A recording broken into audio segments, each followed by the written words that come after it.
Lesson 78. The hyperbola. Okay, so we saw that conic sections, there are 4. The first one we saw, the simplest one, is when you slice the cone, conic sections because they come from cones. When you slice the cone diagonally, and you get the parabola. And when you slice it slantwise so that you get not towards the bottom, but so you get like a slice, you get the ellipse. Ellipsis is the 3 little dots that tell you that things go on forever. Ellipse. And ellipses have 2 foci, remember? When those 2 foci come together and they fall on top of each other, then we get a circle. And the circle is a special type of ellipse. Remember this? So now we're going to see the last one, which is when you take 2 cones and you put them like this, and then you run a plane through it, and you slice both of those cones, okay, vertically.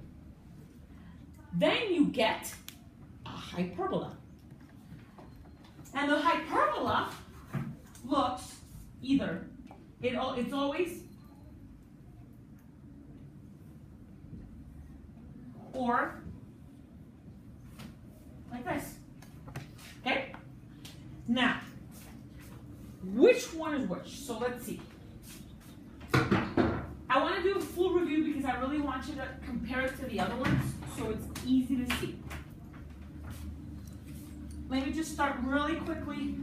Do you remember we're not going to look at the parabola because that one's easy to figure out because only x squared is, right? But for the ellipse, do you remember the formula? X squared over a squared. X minus h squared Over a squared plus y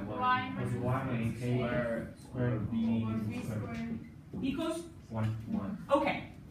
Now take a look at the hyperbola.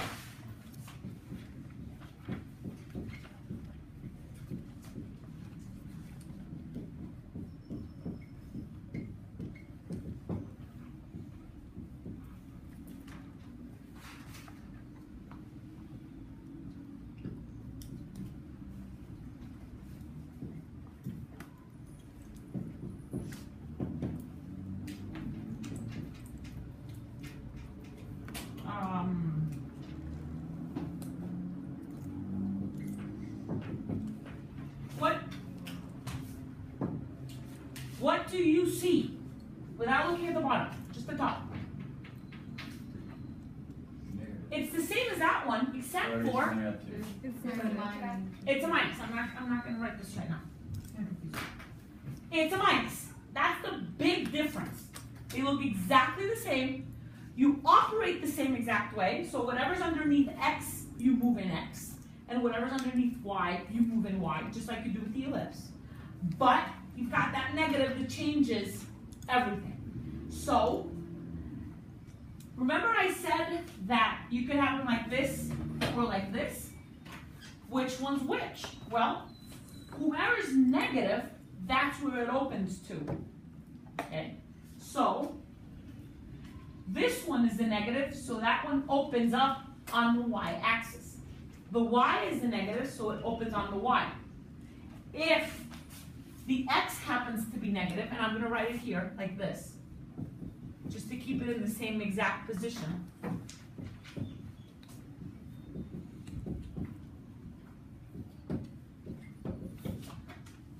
Please don't confuse this negative with a negative ellipse, because it's not. This is a hyperbola. If there's a negative, it's a hyperbola. I could write it if I want with the y here and the x here. It doesn't matter, as long as one of them is negative. This one opens like this. Is that clear? Now we're going to see how you draw them. Okay? Mayris? Fine, it's in the video anyway, so you can stop it every time you want. So, how do you graph? Again, the H comma K is your center, and you move from there. Whatever's on the Y, you move on the Y, whatever's on the X, you move on the X. So, let me show you how to do that. Let's choose an example.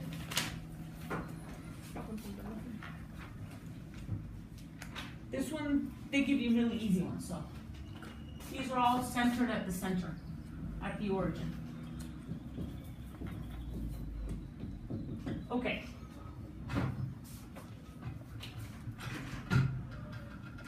So I've got Y, X,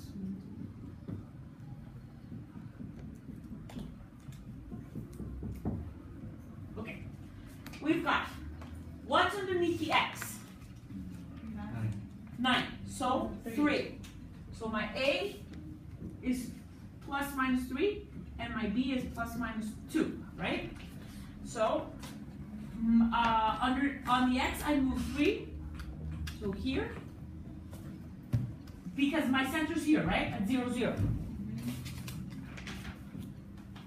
And 3 this way. And then 2 up.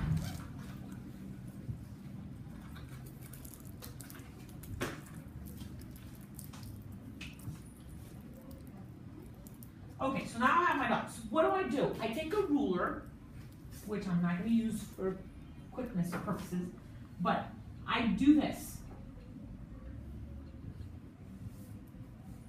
I draw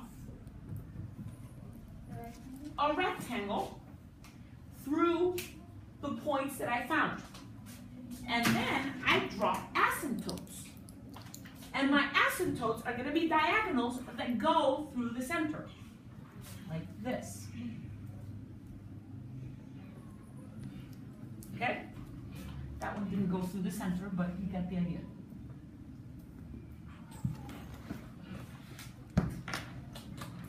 There we go. Okay? Those are my asymptotes.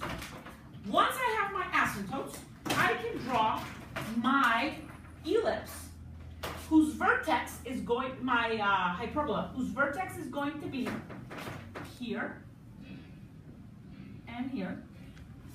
See the point where I stopped before? That's where I start my hyperbola. And I have drawn a hyperbola. How do you know, like, if it's thin or like? Because these things tell you. The lines? Yeah. Okay. If they are like this, well, it's gonna be. So the hyperbola can't touch the lines? No, that's why they are called asymptotes. Haven't we seen what an asymptote is? No. No? Oh, okay, my bad. I got the grades mixed up. Asymptotes are lines that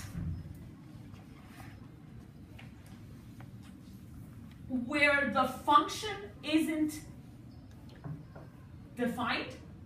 So you can get really, really, really, really close to them, but you can't ever touch them because the function isn't defined for that number, okay? So these lines over here represent what they can get really, really, really, really, really close to touching, but never touch it. What's the name you said? Asymptotes. Asymptotes. So now you know that an asymptote is an imaginary line that represents a number or a line that where the function cannot be defined. Imaginary line that represents diagonals. Don't worry about the definition. Just know that asymptotes can never ever be touched. They represent imaginary lines that define like a limit that you can't touch. Okay. Later on, we'll see specifically what an asymptote is and how to find them and what they're for. Yes. Can that help us draw parabolas also? No. Because sometimes the parabolas. Parabolas don't have asymptotes. because parabolas keep opening up forever. These also, but they will never go past the asymptotes. So there's a difference. Okay? Are we good? That